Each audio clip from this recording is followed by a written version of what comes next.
So OpenAI just dropped GPT 5.2, and honestly, the drama behind this release is almost more interesting than the model itself. Let me tell you what's really going on here. Just a few weeks ago, something happened at OpenAI headquarters that they probably didn't want you to know about. Sam Altman, the CEO, sent out what insiders are calling a code red memo. And when I say code red, I mean the kind of panic you see in movies when the alarm bells start ringing and everyone drops what they're doing. But this wasn't about a security breach or a system failure. This was about Google. You see, Google released Gemini 3 last month, and it absolutely crushed the competition in ways that caught OpenAI completely off guard.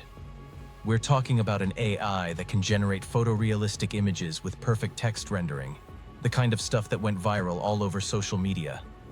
People were calling it nano banana, and it was everywhere. Meanwhile, OpenAI was sitting there with ChatGPT, watching their users start to wonder if maybe, just maybe, they were falling behind. The code red memo reportedly told staff to drop everything and focus on making ChatGPT better.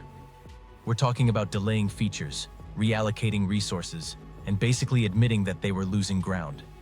Some employees even pushed back, saying GPT 5.2 wasn't ready yet and needed more time. But OpenAI had no choice. They had to respond, and they had to respond fast. And here's where it gets really interesting.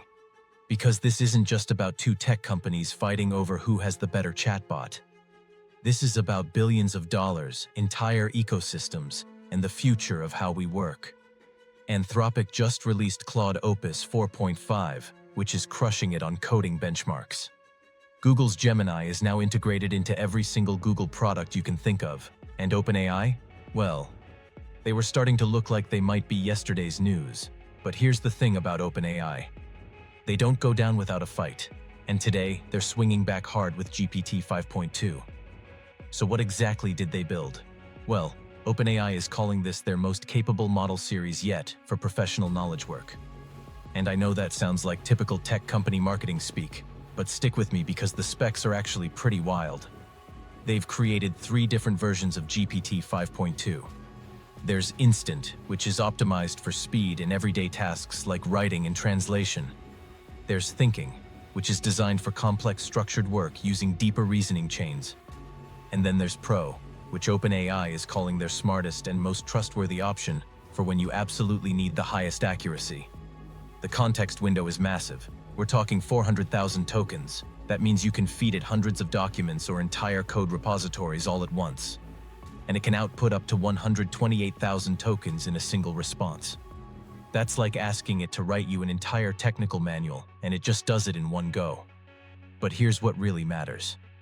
OpenAI tested this thing on a benchmark they created called GDP-Val, which measures performance on real professional tasks across 44 different occupations.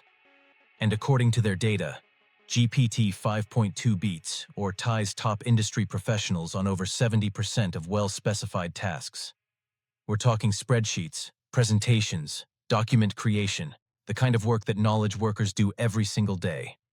They're also claiming dominance in coding. On a benchmark called SWE Bench Pro, which evaluates how well AI can actually act as a software agent and fix real-world coding problems, GPT 5.2 is supposedly setting new records. Now, Anthropic would probably dispute this because their Claude model scores higher on a different benchmark. But OpenAI says their test is more contamination-resistant and industrially relevant. So yeah, the benchmark wars are real, and they're getting petty. Here's what OpenAI didn't give us, though. There's no new image generation. Nothing. While Google is out there with Gemini 3 creating images that look like professional photography with perfect text and unedited vibes, OpenAI basically said, "We've got nothing to announce on that front." They hinted that more is coming, possibly in January. But right now, they're focused entirely on being the best tool for professional work. And that's actually a fascinating strategic choice. Because what OpenAI is really saying here is, we're not trying to be everything to everyone. We're not going after the viral social media moments. We're going after the enterprise market. We're going after developers. We're going after the people who are going to build entire businesses on top of our platform. They've already partnered with Microsoft, so GPT 5.2 is rolling out in Microsoft 365 Copilot today. It's going into GitHub Copilot. Companies like Box, Notion, and Zoom are early testers. OpenAI is basically embedding themselves into the tools that professionals use every single day. But here's the big question. Is it enough? Because the compute costs for these models are absolutely insane. OpenAI is reportedly burning through cash faster than their cloud credits can cover. They're paying for inference. That's the cost of actually running these trained models, mostly in real money now. And the more powerful you make these models, the more expensive they become to run at scale. Sam Altman told CNBC that they expect to be out of code red by January, and that Google's Gemini 3 had less impact on their metrics than they initially feared. But the fact that they declared code red at all tells you how serious this competition has become. So what does all this mean for you? Well, if you're a ChatGPT Plus user, you can access GPT 5.2 starting today. If you're a developer, it's in the API right now. And if you're just someone trying to figure out which AI tool to use, well, the answer is probably going to depend on what you actually need it for.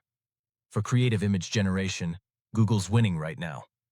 For coding and professional work, OpenAI is making a strong case that they're back on top.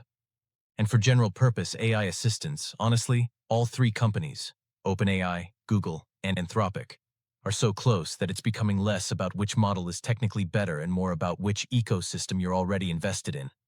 The AI race isn't slowing down, it's speeding up. And with each company pushing the boundaries of what's possible, we're the ones who ultimately benefit. The question is, how long can they keep up this pace before something breaks? Drop your thoughts below. I'm genuinely curious where you stand on this.